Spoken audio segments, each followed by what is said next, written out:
Sharan Khanna is a full-time yoga practitioner. She is a multidisciplinary teacher with an expertise in Ashtanga and Hatha Yoga. She quit her very successful corporate career in public policy to teach yoga full-time. She shared with me how her practice of yoga gave her the courage to follow her dreams. She runs a very successful yoga shala in Delhi, and you can find more details on her Instagram. With our common interest in public policy and passion for an integrated approach to good health, this chat makes for a very interesting watch. I spoke with her about her moment of epiphany when she decided to take the plunge to quit her job. She gave me a very easy tip to improve my sleep routine and also shared her teaching ethos. Another very relevant topic that we spoke about is the challenges of body shaming and how yoga can help you discover your perfect body type. So watch this engaging conversation and get inspired to begin your journey of building a life filled with contentment, yoga, and dhyana. Welcome to Pragyaan, and Thank it's you. your story is extremely inspiring, and I'll tell you why. Because it takes a lot of courage to sort of jump off the hamster wheel and say, this is what I want to do, and I want to Yeah. follow my heart Yeah. and make my passion my life. Yeah. And it's difficult because the salary becomes a comfortable life. You enjoy it, it hits your account end of the month, and it gives you a kick, and you go out and you spend it. Yeah. But running your own business is a Yeah. completely different animal. So Yeah. congratulations on that, and Thank I you. think already super proud of all the stories you've narrated about the changes you're bringing in people's lives and the transformation that they're feeling Yep. because they're doing yoga with you. So incredible. So I just want to jump right in and say, what is that one moment where you were like, bas ho gaya, ab main aur nahi kar sakti? I think for me, that transition happened. I think the transition started happening at a inner level, like about 5 years back. Sure. I started my yoga practice close to 9.5 years back. And initially, when I started the practice, for me, just like a lot of us, the asana, the physical part of the practice was the pull, because I was like, okay, before I started a yoga practice, I used to run marathons. Wow, incredible. And for many years, like for 8 years, I think I did that. And I was like, I need something which is a little more independent, because all the jobs that I had required me to travel a lot. And I was like, I don't want to pack the shoes. And something about yoga, I was like, this is great because it works on the mental aspect as well. It's a practice. That much I figured, that it was a practice which was not only physical, but I'm like, great, I'll, get the breath also. And seems like a complete package. I don't need to do anything more.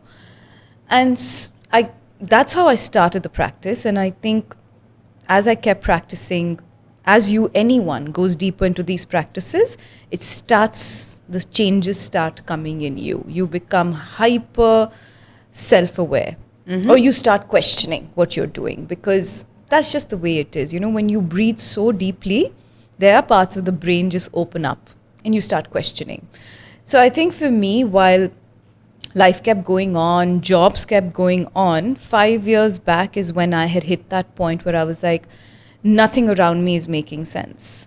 And so, like, what is really, like, literally I would question, like, why am I doing what I'm doing? And why am I not at peace with myself? Yeah. And I kept going to the mat for answers. After this is what happens to me. I find all my answers after my practice. When my mind goes into that state of stillness, there is a voice which comes to me, mystical or not, I don't know what it is, but I think it's just the clarity of thought, your own voice, your subconscious voice which comes, and it just gives you that clarity. And the clarity that I was getting, or the epiphanies that I was getting constantly, was that this is my path. This is the love of my life. Yeah. And I have to be on this path to be really, really at peace with myself. But I did not know what that meant. So I think 5 years back is when that transition happened. And then, like you said, this is great, but the practicality of it, I couldn't figure out. Sure. How will I earn money? How will I support myself? What will I do for work? How will I be productive? Because that's still that's the way we brought up, right? Default setting. Default setting. And so those were the questions which kind of held me back from making any decisions because I was scared. And I kept continuing with jobs, and then it just came to a point where I was like, and it was, it was in between. I was transitioning from one to the other. COVID also happened at the same time. Everybody went into a lockdown, literally. And I got the opportunity to spend that time with myself. And the only thing I would get up and do is study yoga. I just kept studying this practice, not with an intention to teach it, honestly. I was heading public policy for Southwest Asia. That's a pretty large portfolio. It was a large portfolio. It also kept me really busy. There were a lot of countries across time zones. My boss was sitting in Austria, so there was no time to do anything else. So I did not really, it's not that I could start something on the side or I just you're didn't juggling know. many things all and at my once. practice itself would take 3 hours. Yeah. My own practice would Sure. take that long, right? But I think God just came in some form, and I got that forced break between jobs, between this pandemic, got it. And I got the opportunity to really spend a lot of time. And the more time I spent learning these practices, practicing them, whether it was doing online courses about the philosophy part of it, whether it was studying pranayama from an online course, from a very reputed school, whether it was my own asana practice. Yeah. I realized, Pragya, that all 24 hours of my day, I just wanted to do the practice in some form or the other. I was in love with every part of the practice. If it was about studying the Yoga Sutras, I thought that was the most beautiful thing I had ever heard, and I still believe that, right? After this is, when you thought Shakespeare's the most beautiful thing in school and you're forced to study it, I genuinely thought the philosophy part of yoga is even more beautiful. When I started learning pranayama for my own self, I realized that why are other people not practicing pranayama? Like, it can change your life. It is so powerful. Breathing, literally. And I just kept delving deeper and deeper into it till it came to a point that one fine day I just got the opportunity to share my practice in a very informal way, And then you were like, this is it. Now I'm just going to run with it and do it as a living. Because it gave me energy. I taught and worked for a considerable amount of time. I think it was almost a year. And I realized that teaching was giving me the energy to carry out a job that I was not so fond of anymore. Yeah. So I was deriving that joy from teaching yoga. When any of my students would achieve something physically, I would celebrate it as if, like I've gone and like got the biggest promotion. If that's the way I felt about it, then I was like, okay, there's something here. And yes, from 1 or 2 students coming to my house in the thick of winter in Delhi into my living room at 6 a.m. That's how my teaching journey started, yes. 2 people coming to my living room to me finally opening a yoga shala, that journey just happened for me. I genuinely feel like that was my purpose, and that's why it just all happened. I quit my job, I went to Mysore. I thrived there, if I can say so. I thrived in that environment, living there with literally, and that's when you realize that salary coming in every month, or that so-called, we think that that's our security. None of that mattered. Nothing was coming. Yeah. But when we enter the ashram, when I go to my yoga school till date, you leave your shoes outside and you're barefoot for a month inside the ashram. And you realize these small things give joy, at least for me, So for it me, also tells you how little you need. Barely anything. I had 2 pairs of clothes. One night I practiced yoga in, and which I just, sat the whole day in. And aren't you happier? Encouraged. Isn't there a lot more joy because there are less choices to be made? There are less things to think stress through. in life. Yeah, absolutely. And literally, I realized that this is all I want to do. And the funny part is, some of my teachers, they're still my teachers. And I remember telling them, I'm so inspired by what you are doing. When we would have these mid-year reviews, and every time the last 5 years, every time I was asked, so Sharan, where do you sell 5 years from now? And I'm like, definitely not doing this. But I just, not here for sure. Not here for sure. Don't want your job. Thank you very much. So, and I realized that when I reached there and I looked at them and I was like, I want to do what they're doing. Yeah. I literally found them so inspiring, happy people, just teaching. And it's a different world, Pragyaan. People I'm are sure. simpler, the energies are nicer, kinder. The practice makes you such, and I realized that I fitted in very well. Yeah, because also what you were feeling inside, as in your life philosophy, Yeah. I you were finally saw it. resonating. Yeah, and it was also your external environment was resonating with that. So therefore, Yeah. you were far more calmer, Yeah. as opposed to what we do a lot at public policy. Yeah. And give me a little bit of sense on, did your practice really help you? Because what I heard you say is it helped you get that clarity. Yeah. But tell me a little bit more of what else did it give you? So, for people who've never done public policy, it is one of the most difficult jobs to do. And I mean this because I don't know if a lot of, at least at the time that I joined public policy, I started my public policy stint at Coca-Cola, and there's no job definition defined for this job. Like other jobs, you have skill sets. Yeah. Even till to date, you go on LinkedIn, there's like a skill set portfolio, like what you need to do marketing. In fact, it's very, very recent that I've seen even courses being offered on public policy, you know. So it's that unspoken skill set.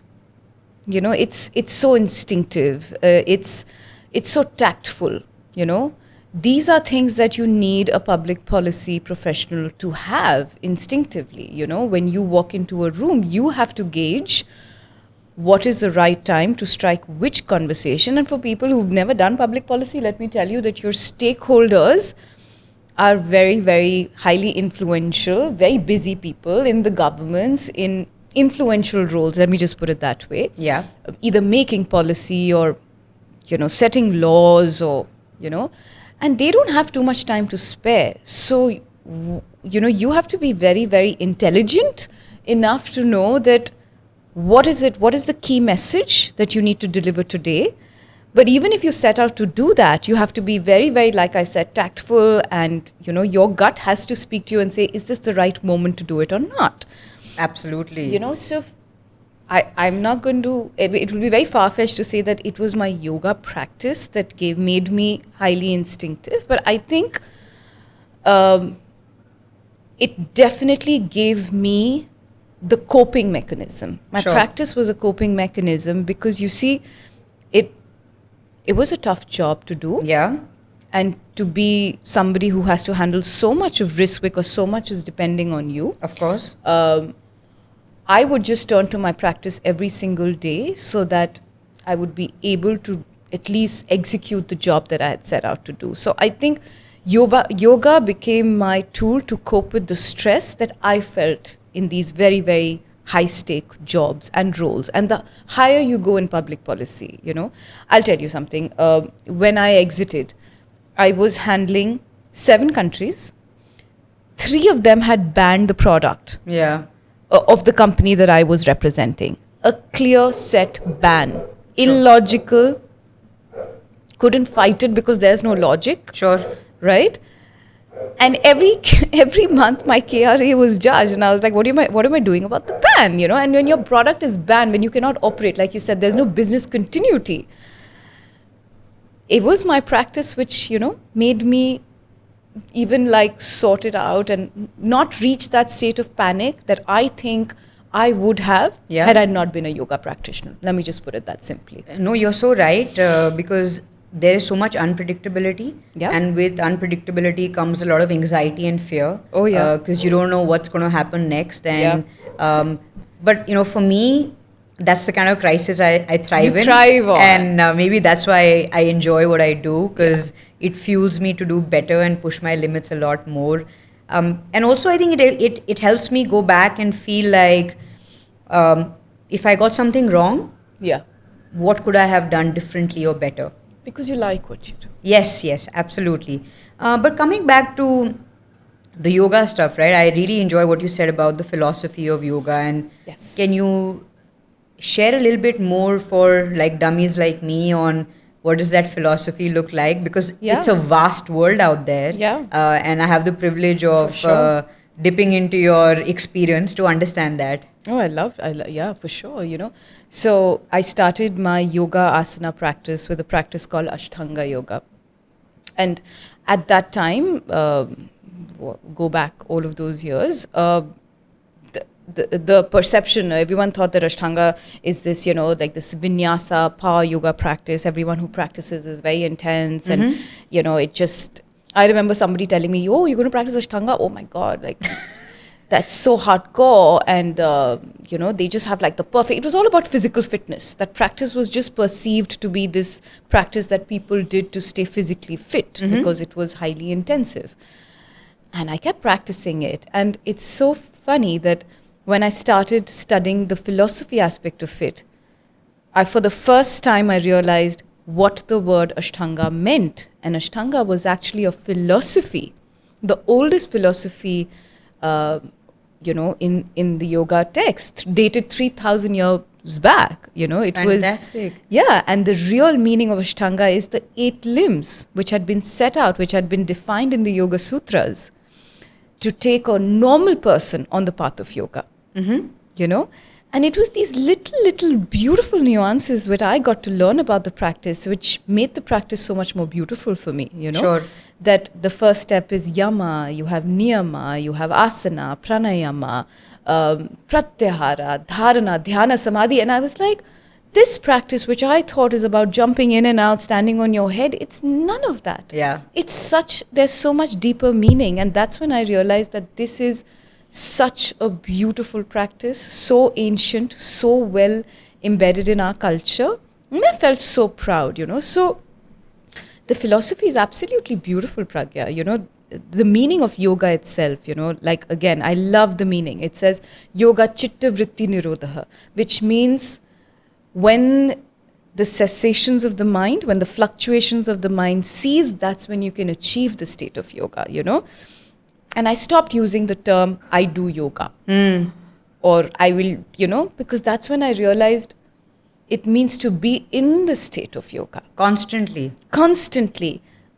I have been practicing for very long. I am striving very hard to achieve it, So I always say I'm a practitioner. I'm a student of the practice. I'm a practitioner of yoga, but, I'm not, it's, you understand even I totally get it. It's so powerful. It's so beautiful that all of these things, and it's also studying the philosophy is so de-stressing. When you know that there is a deeper meaning to everything, when you know that you're like an observer, observing your own mind, your own thoughts, you are not attached to them, the concept of, Purush and Prakriti, and, like so many beautiful concepts. No, so please share, because I'm very curious. I also want to talk a little bit about what you said about yama, niyama, right? Dhyana. I want to know a little bit more about that, because I also follow heartfulness form of yoga, which is, like you said, a very integrative practice where you're looking at the physical body through the asanas, you're regulating your mind by the yama and niyama, and then you go into a more spiritual practice, which is with the life energy, where you see the transformation within you because you're doing the yoga. Yes. And all of these terms, when used in its originality, are completely different from the words we use in English to describe them. A simple thing like dhyana, right? Where meditation is focusing on one thing, whereas dhyana is something completely different, and I'll let you pick up on that. Yeah, you're right. So you start your practice, actually, that's what happens. You start with dharana. You have an object of concentration when you're in a state of dharana. That is what a lot of us today in the modern world call meditation, But actually, meditation is to be in a state of meditation, where the mind goes absolutely still, where there is no object of concentration. You have reached that stage, It is you. Yeah. And, you are one with the universe. It's literally that union which is happening. And that dhyan, so you have to spend a lot of time. So, like I said, Ashtanga yoga, right? These are the 8 limbs. They believe, the philosophy says that for a normal person to go on the path of yoga, you have to go limb by limb.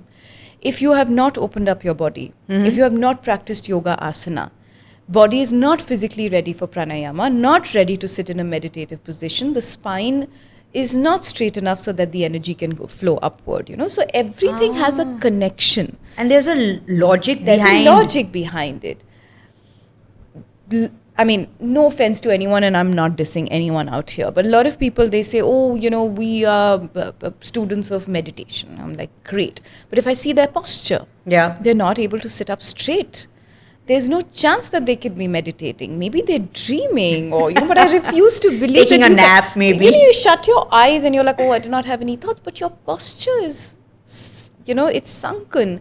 The chest is not open enough. You don't have the strength to keep your spine lifted up. There's a reason why Padmasana, Sukhasana, there are asanas, which when you sit in a certain way, the spine is absolutely, the energy can flow upwards. Right. That central nadi that we have, and I can go really technical here, but the energy needs to flow upwards. Sure. For you to really experience that state of union, where there's absolutely no thought in the mind. So it's amazing how in the practice of yoga, all the steps are defined so well, and there is a system to everything.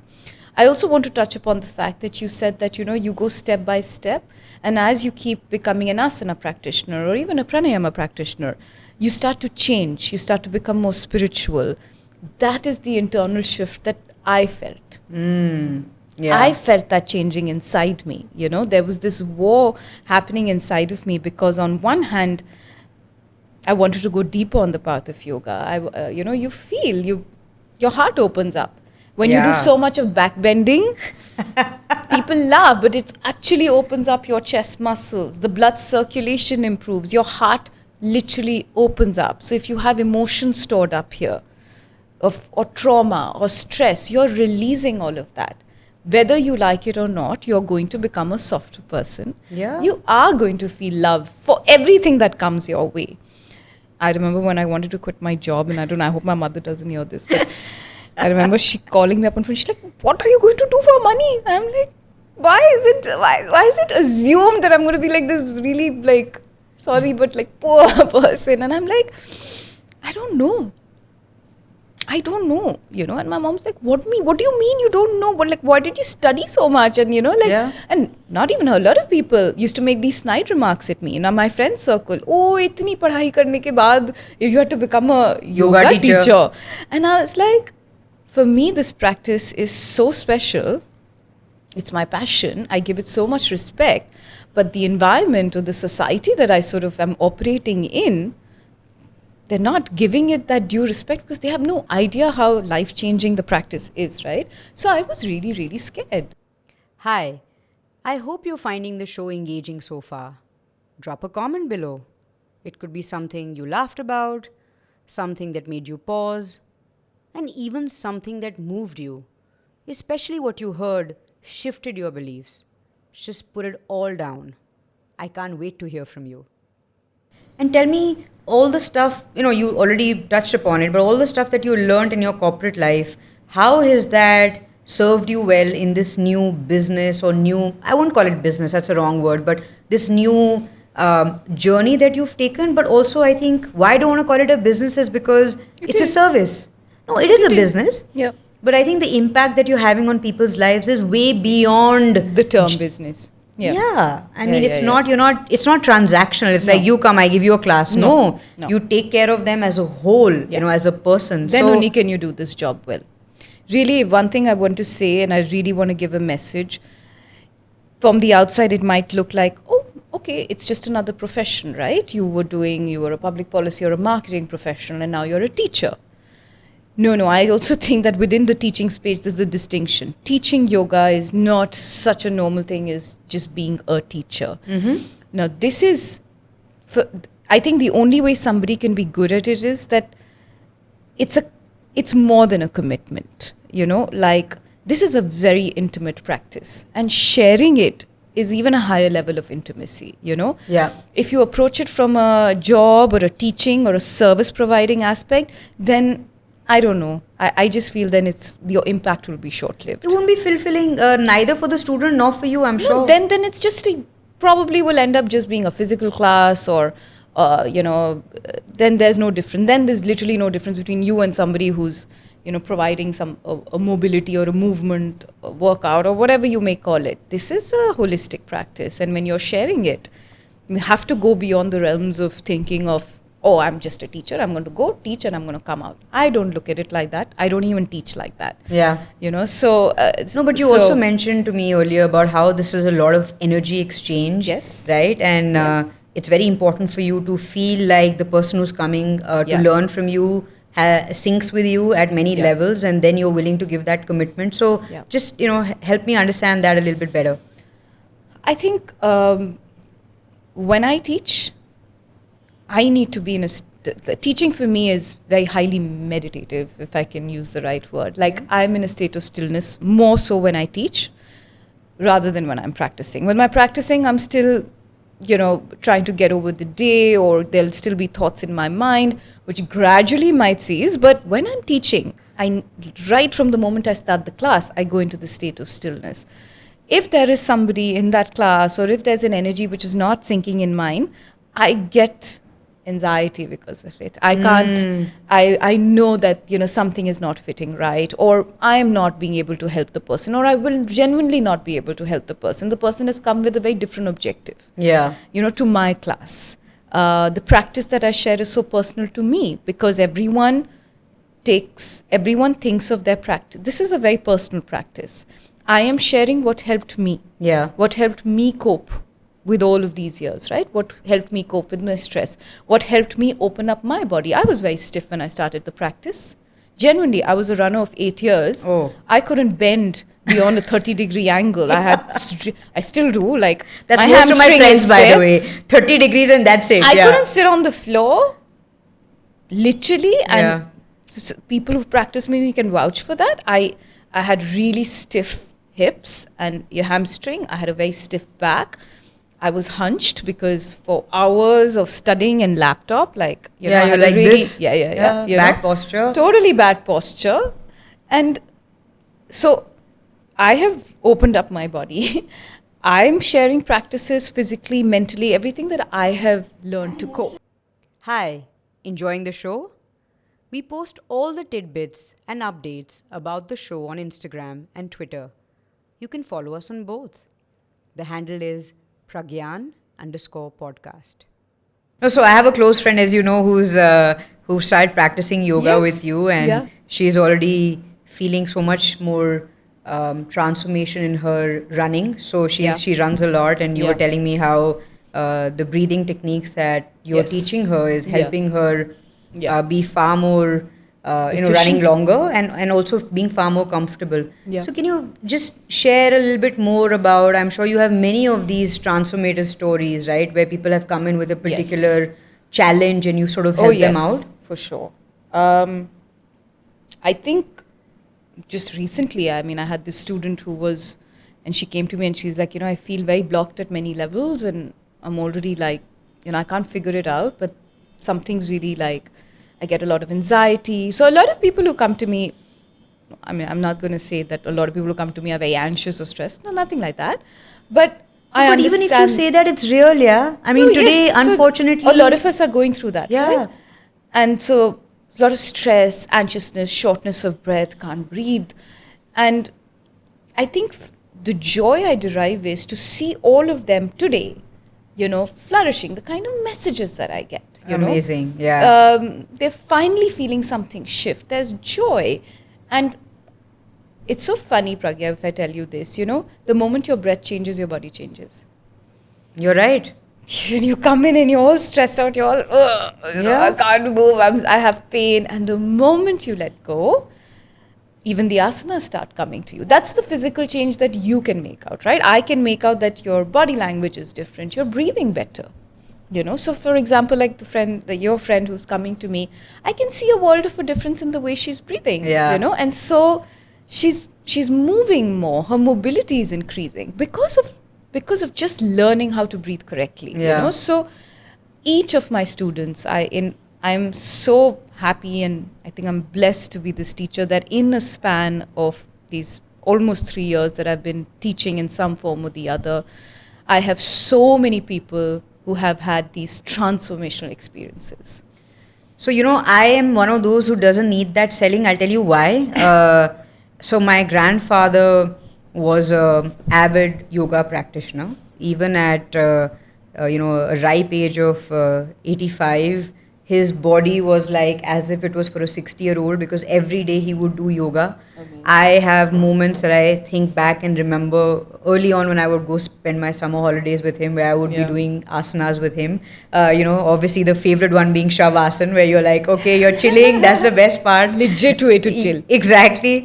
My father is somebody who, if you go to him with any problem, you tell him, I have a skin problem, he'll be like, BKS Iyengar, you've not read his book? He will have 5 copies lying in the drawer. Oh, amazing. He'll open it, he'll be like, Beta, you should read this book. Huh? Yeah, lucky you. Yeah, absolutely. And my cousin sister, my mama, my cousin especially, she did, when she was pregnant, she was doing yoga as well. And that's what I like about yoga, where like any other physical activity, you can do it in all phases of your life. Absolutely. I have never heard anyone saying, I'm pregnant, so I'm not doing yoga. But if you're pregnant, you're not playing tennis, you're not lifting weights, you're not doing any of the other stuff. Yoga is good for you. Yoga probably is the only thing which is very good for you in that condition.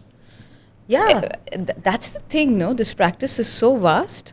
Unfortunately, a lot of us have narrowed it down to the physical practice. A lot of people still come to me and they're like, I'm not flexible enough. Can you think I can do the class? And I'm like, well, it's got nothing to do with flexibility. Don't worry, I'm also not very flexible. Seriously, like I'm not naturally flexible at all. But if I can do it, you can do it, So that's the thing. And so help me break some of these misnomers, right, which are around yoga, that I'm stiff or it's slow or it's boring. Like, help me, because I know a bunch of folks who are probably listening to this are already slotting what yoga looks like and how you perceive it. Yeah. And I want to change a little bit of that. Yeah, I think that's a good thing to do. This practice has got nothing to do with flexibility, or this practice, the outcome is flexibility and strength for sure. If you have a yoga practice, yes, you will feel that physical change in your body, but it's got nothing to do with flexibility. The practice is all about the breath, elongating the breath.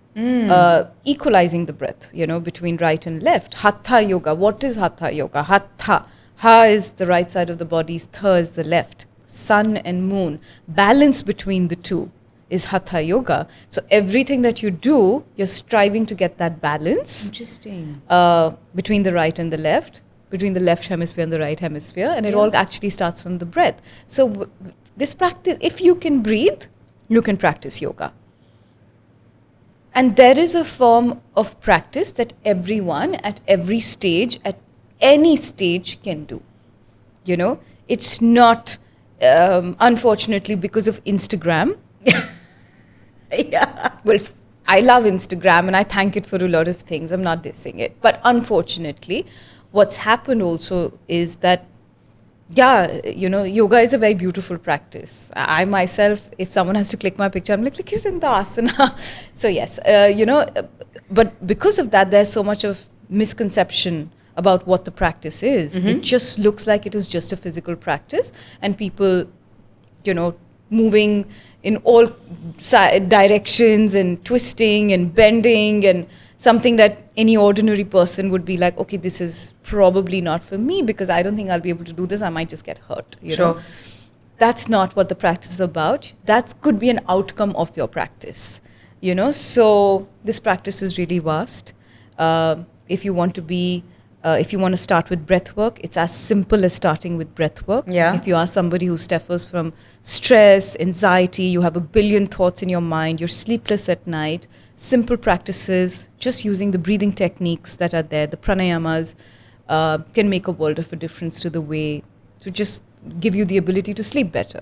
Man, I'm glad you bring that up. I am really struggling with my sleeping routine. Oh. I mean, it's real. It's late nights, less sleep, a lot more happening during the day, so you feel wired up even at night. Yeah. And so it takes a lot of time to wire down, and then when you put your head on the pillow, you just want to switch off. Though the body is feeling fatigued, but the mind is not, super and active. That's racing. And so, please, this is like a personal yoga session. What should I do? Breathe. Yeah? No. I'm making it so simple. It's not that simple. I think, okay, so there are a lot of ways to calm the mind down, before sleeping.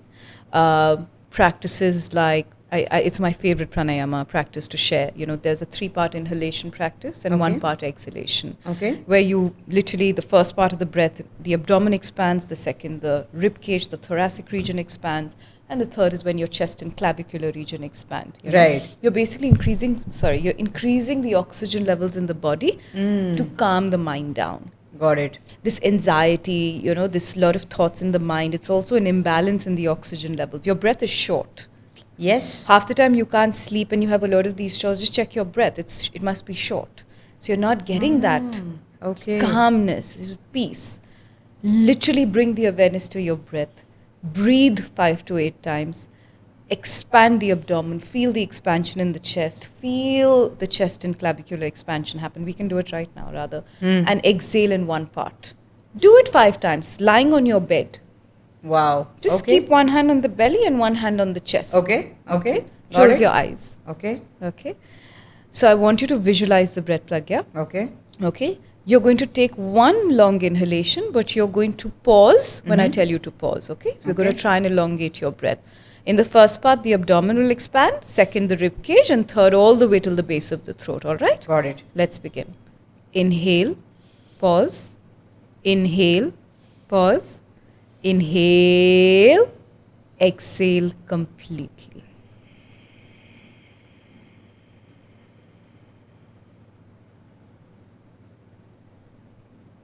Yeah, I'm already here. Far more present. Yeah.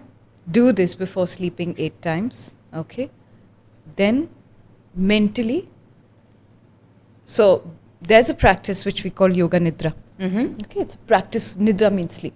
Okay, it's basically where physically the body falls asleep, the mind achieves a state of stillness, calmness. Right. Once you do this breath work, physically rotate your awareness to all parts of your body. Okay, so it's as simple as close your eyes. Either, of course, thanks to tech, we have all of these pre-recorded, but if you don't want to, ideally keep all your devices away so that you're not bothered by them. Physically rotate the awareness. Okay. Start from the right side, from your thumb. Okay. Each and every finger, wrist, forearm, elbow. Rotate the awareness first to the right side, then to the left. Wow. Okay? Mentally, keep telling yourself, my hands are relaxed, my wrist is relaxed, my forearm is relaxed, my elbow is relaxed, my shoulder, my neck, my hip, my ankle. Do it. And you will just upward or fall downward? asleep. So normally it starts like this. Okay. All the way here, finish from the right side. Okay. Allow the right side to relax, and all the way here, then the back of the spine. Okay. So back of the hip, lower back, upper back, neck, back of the head, forehead, eyes, nose, cheeks, heart. Complete relaxation. And then finally you bring the awareness to the belly. You inhale and the belly expands. You exhale and the belly contracts. Do the pranayama. Rotate your awareness, bring it back to the navel, and try falling asleep. Incredible. Yes, I'm going to call you tomorrow morning. I'm going to be like, did it work or not work? You're going to get instant feedback. Please. And it can be life-changing, because good sleep is another way to recover physically, mentally, from a lot of things. You need to sleep. Yeah, you don't feel as sharp, right? I mean, you wake up and then you're using external crutches like caffeine and drinking. Like I do that. I just load myself with a lot of coffee, or you're having, a lot of Coke Zeros and stuff. Right? Yeah, exactly. Because you're not feeling your sharp self. Yeah. And so you need to stimulate yourself. So you need to wake up and you need to execute and. Yes, boom, boom, boom. You're in your day. You know what that feels like. I do. And the other thing that you told me, which I was really curious about, is how we all feel emotion first in our body, which I have felt. But specifically, you pointed to 3 parts of our body and helped me understand what those 3 parts are and what can I do in that moment. Is there anything that I can do in that moment to calm myself down? Yeah. So the 3 parts of the body they say that we store stress in is back of the knees, lower back, neck, and shoulders. Yeah. So most often, when what happens when you're stressed out, when you're reaching that state of flight, flee, freeze, or Fight, flight, and freeze, right? When you're reaching that stage, which is what happens in a state of stress, right?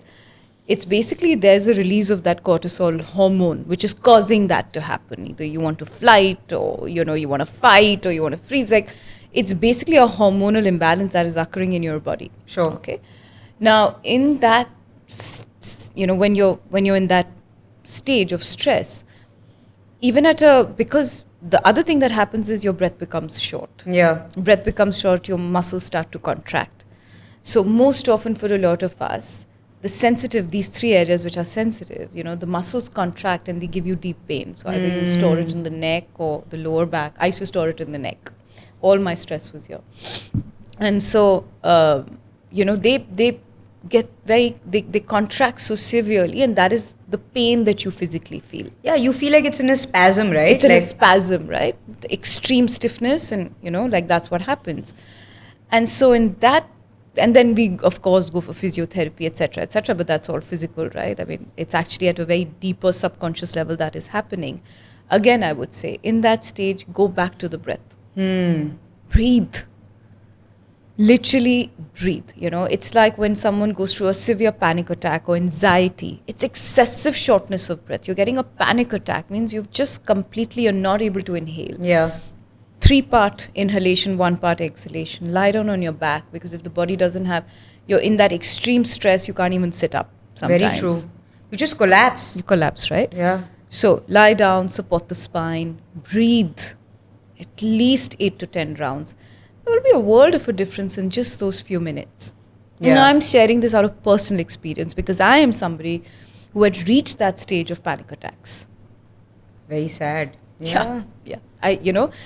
Because I was aware of my practices, I used them, That's why I don't hesitate. I'm very happy to share this because now I can really relate. In a way, I feel like at that time I used to wonder, why am I going through what I'm going through? I'm so glad I went through all of it, There is nothing that I can't associate with, from body stiffness to panic attacks to stress to breaking down. When people talk to me, I'm like, trust me, I have felt it, So, and I have used my practice to come off it. I remember there was a time in my life about 10 years back, I was very young and had severe gut health issues.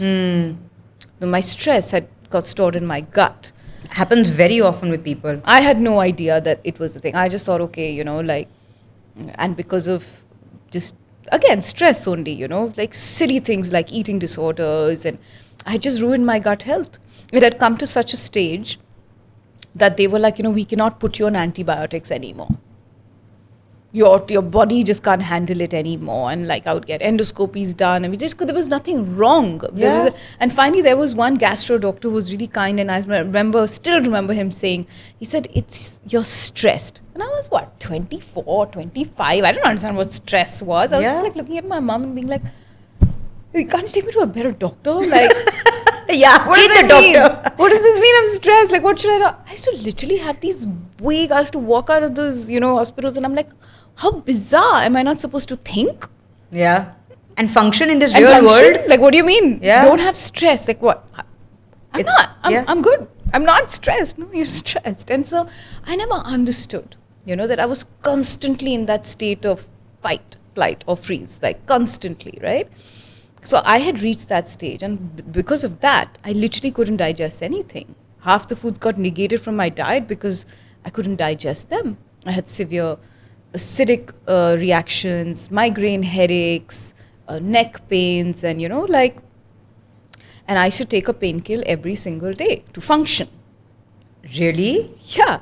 That's unhealthy at many levels. Many levels. And what was I? In my mid-20s? Yeah. That's how I was coping with my so-called, fancy job, and but how I had Which from the outside looks like a dream, right? Yeah.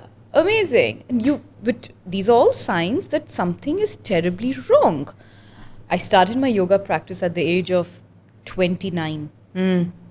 Just about that time, 28, 29 years old.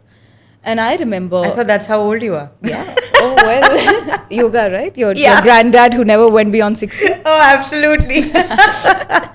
So, no, and I'm telling you, 2 years into the practice, the change, I think what made me a believer was My gut health improved. I stopped taking painkillers. I didn't need to. Fantastic. I just didn't need to. I could eat everything. I had become really intuitive about what I could eat. I started reading up on it. I knew instinctively what suited me and what did not suit me. What would cause excessive heat in my body? What would support my practice? If I ate this, I felt heavy the next day. You know? So I didn't feel that agile, you know? And that's a sign that that food just Didn't genuinely work. didn't suit my Yeah, body. like you have the tamasic, rajasic, and the third is Sattvic. food, right? Yes. Because you're aware, you can figure Yeah. what the tendency of that food is and how it Yes. reacts inside of you. Yes, yes, But yes. what I'm hearing you say is because when you started yoga, Yes. you also became self-aware, Yeah. and there was also a sense of acceptance Yes. that yes, Yeah. this is anxiety. Yes, I yes, need to yes. fix something. Of course. Of course. You know, in the beginning, I didn't understand. Like, you know, in the beginning, it was just physical changes, body opening up, blood circulation improving, breathing better. You know, this is what happens. You Yeah. look better, skin is better, hair is better. And you also get this, as a yoga asana practitioner, something happens. You become inanely confident physically. I don't know how to put Yeah? it. I think, yeah, because the practice is such, right? It gives you, I till date say this to everybody. If you're a yoga asana practitioner, a dedicated one, you will achieve the shape that you were always meant to have. You will. Yoga makes you beautiful both on the inside Yeah. and on the outside. Yeah. Right? I think Yeah. other practices might do that. I mean, physical, like running and stuff, might do that. But I have noticed that a lot Yeah. with at least people who I know around me. But that also brings me to a very important societal question, right? Where a lot of the young folks these days are extremely conscious of how they look. Oh, yeah. Right? Yeah. And you know, you have these newer terms like body shaming. I was telling my father, because he was telling a young girl that, you know, you seem to have put on a lot of weight, maybe you should go to the gym. I was like, Papa, that's body shaming. He's like, what? वो क्या होता है? Like, don't teach me these new terms, right? And Yeah. but in our language now, Yeah.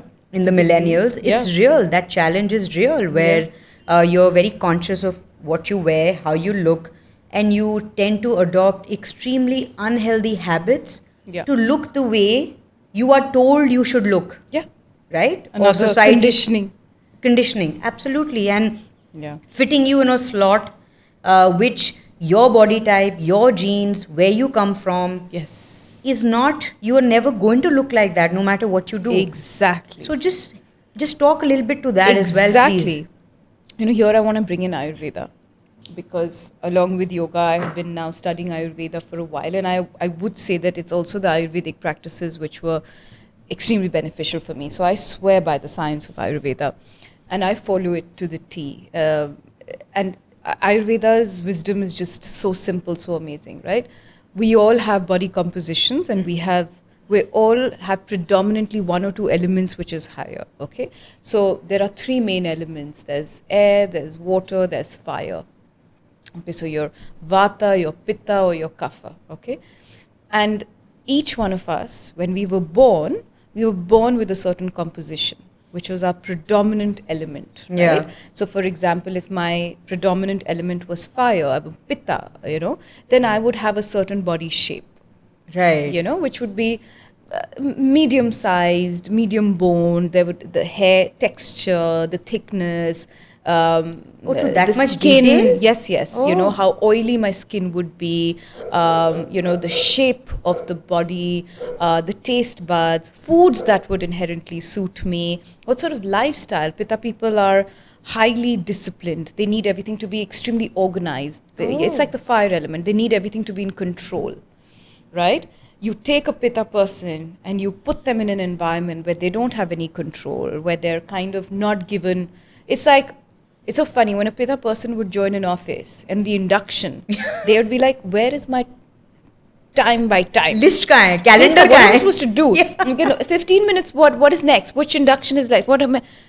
If you put them in an environment, you're like, okay, wait, I'll get back to you. You know, they would panic. It would be out of, because if you understand that, right? Yes. So similarly, not to digress, but coming back to the body structure, you know, when you're born, these three elements decide what your natural body shape is like. A kapha person is round, Everything is round. Eyes are round, nose is round, they're round, Okay. It'll be like, you'll see them, Sure. It's like a shape of the body as such, it's soft and round. Pitta people are more muscular and they will have more proportioned bodies. Vata people, predominant element is air. They'll be very lean, very slight. They'll never gain weight. Metabolism is really fast, really Metabolism high. is really high. They'll be very thin boned, fine boned, hardly. In fact, they would go the other direction. It would be too thin. Okay. Right? And so every time they would be not in their element, they would become even thinner and develop more issues. That a kapha person being out of the element would gain a lot of weight. Yeah. A pitta person would have heat element issues, disproportionate weight being gained. Either they'll just gain weight in like 2 days and then drop it, like that's how, right? Extreme, basically. Extremes, right? And so I think if you have the wisdom of Ayurveda tells you what food naturally would suit your dosha, your body type. If you would eat as per your dosha, you cannot gain unproportionate weight. Makes because sense. here weight is also relative, right? Yeah. As we're drawing to a close, I'd love for you to share your impressions of today's episode. Do you have a favorite part, some key insights, or any ideas on future topics and potential guests? Your comments matter to us and will influence the content of our future shows. So, one last question. This has been incredible, but if you can just break down for me, like somebody like me today, I play golf, I like to walk a lot, I try and do some weight training. So, there's all of this that's going on. But now I want to integrate yoga in my life. Just like break it down for me on how do I start from 0 to 1. And also for, let's say, because we spoke about young people and this whole body shaming concept as well, right? Which is real for not just young adults. I think it's all across. Yeah. If someone's listening to this, what is it that you would advise them to do to really understand what is their body type and where do they start? Yeah, sure. So I think Apart from coming to your yoga shala, that they must, but no, beyond that. not to my shala No, I only. just- But genuinely, I think everybody's journeys does start with the physical practice. Like I said, asana is and should be the first step to a deeper yoga practice. At the physical level, you have to integrate the breath into your movement. You have to open up your body so that the mind opens up. You have to remove those physical blockages so that your breath becomes longer. Yeah. So my genuine advice is, even to you, is start an asana practice. See the style that suits you. Everyone doesn't have to do an intensive. I think what I was trying to say earlier is, you don't have to do something very highly intimidating or daunting to do yoga. Everyone doesn't have to stand up and drop back and then come up from that drop back. No.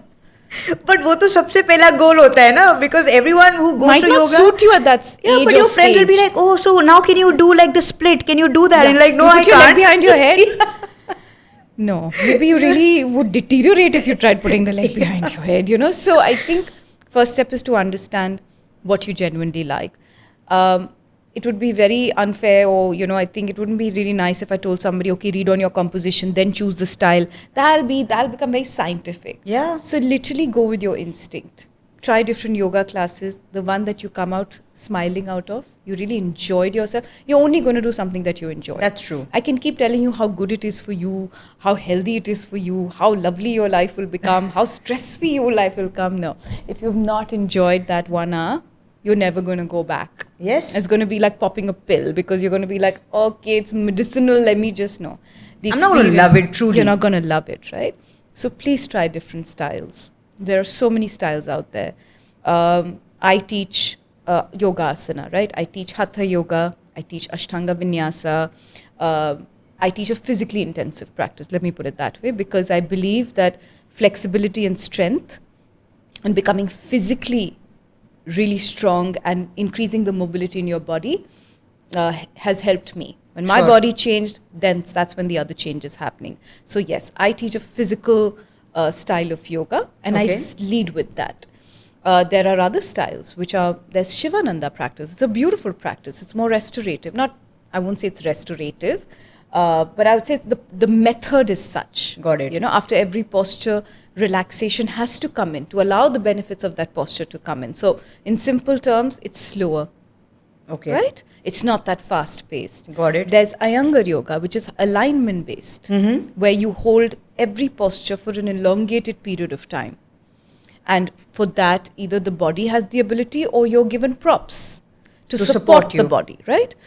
So some people really enjoy that. So I think it's important to go and experience different styles, see which style you resonate with. And for how long should I do each style to really know what works for me, right? Is there some timeline you have, 7 days, 7 classes, 10, something, some benchmark? I think 1 or 2 classes you will know. Okay. I knew. So what does yoga not do for me? So maybe my aspiration is to get a 6-pack. Will yoga do that for me? Of course. Okay. Of course. So what will yoga not do for me? Like what is a body type? It's not a sport, Pragyaan. Yeah. Okay. So if you are playing a sport, if you're a golfer, you like to play tennis or anything, soccer, whatever it is, a competitive sport, it is not that. No, but visually in my body, what is it that I'm looking for as a goal, which yoga cannot give me? Nothing. Nothing? I'm sitting in front of you. My body's changed. I have not done anything, but I can vouch for the fact that there's enough strength and mobility today, So there is nothing that this practice cannot give you, but you need a good teacher and you need that style. Yeah. You need to take to that, because also it's very important today that the person you're learning from has the right amount of knowledge to actually guide you. True. Because if you push someone too hard and their body's not ready for it, that's when injuries also happen in the quest of achieving those physical goals. So yeah, and you come back to the fundamentals. I mean, yoga is about balance. Yeah. So if you're pushing yourself, there's something very counterintuitive that you're doing in your practice itself. So you better come back to the fundamentals. That's why you need a good person to share the practice with you, and that's very important. I agree. Yeah. And what would you say to the what would you say to the non-believers? So much we've said. If now someone who's listening to this has not become a believer, then I'm, my advocacy skills have to be improved and sharpened again. Right? No, I think, like I said, there are the things that we are dealing with right now, especially mental health. Yeah. The lifestyle that has got, I think, even more hectic after what we've gone through, whether it's the pandemic, whether it's post-pandemic, the urgency to get back to things. I genuinely think things are becoming even more stressful. You're right. Right? So I genuinely feel yoga is the only way that you can deal with I wouldn't say mental health, but you can improve your state of mind, right? It is literally the only form of movement or only category of within wellness that provides something to holistic, right? There's movement, there's breath work. When you combine both together, then you're practicing yoga. So this is a practice that will take care of you physically, take care of your mental health. And so what else would one want? It makes you highly independent. All you need is a mat. That's very liberating. I'm not lying to you. I have checked into hotel rooms after hotel rooms, right? The job was such. We traveled a lot with my yoga mat. And all I needed was my mat and a little bit of space between the bed and the, whatever. But that's all you need for a yoga practice. I have my first cousin, she's a pilot. And that's what she tells me. She's like, the only thing that keeps me sane is my yoga practice because she's on all sorts of... highly independent. All she does is call up the hotel gym and be like, can you send a mat over? And that's it. You don't need any accessories. You don't need anything. You can do it at your own time. You just need a little bit of space. It's literally the most low maintenance. All you need is a will to get it done and to want really to be fit, both mentally, physically and spiritually. To be in unison and feel like you're getting what you need. And I genuinely think that it's once you experience that state of stillness, whether it's while you're holding a posture, if you're sitting, or even while chanting, once you experience that state of absolute stillness, it gives you such inner joy, such a sense of peace, that it can become highly addictive. A good addiction, if I can say so. You're right. I mean, that bliss you want to keep experiencing again and again, and that's what you want to come back to. And I guess that's why people. That's what makes you a believer. Yeah. Seriously. Yeah. No, you're right. You're absolutely right. It was wonderful chatting with you. I Yeah, learned and I so think much. we could just go on and on and on. Fun, That is fun, actually true, because So there's a fun. lot I would love to talk about. No, it's your energy. But I think I'm so glad you've started this. I am so happy that I got the opportunity to do this with you. Pleasure is all mine.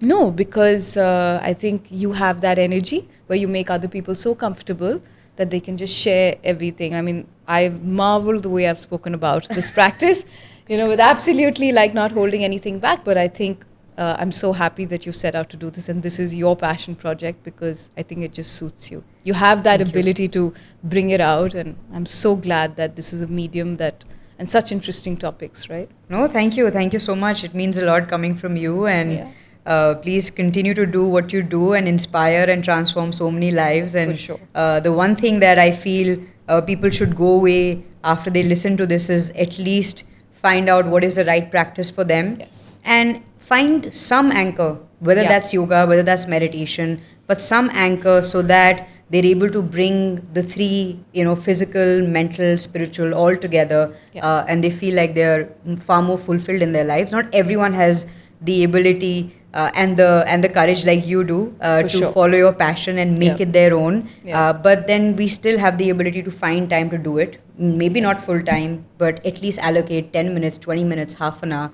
And begin that journey. So please keep doing what you're doing. And thank you so much for your time. Thank you. Thank you. No, it was really nice. Yeah, I really enjoyed the conversation. So did I.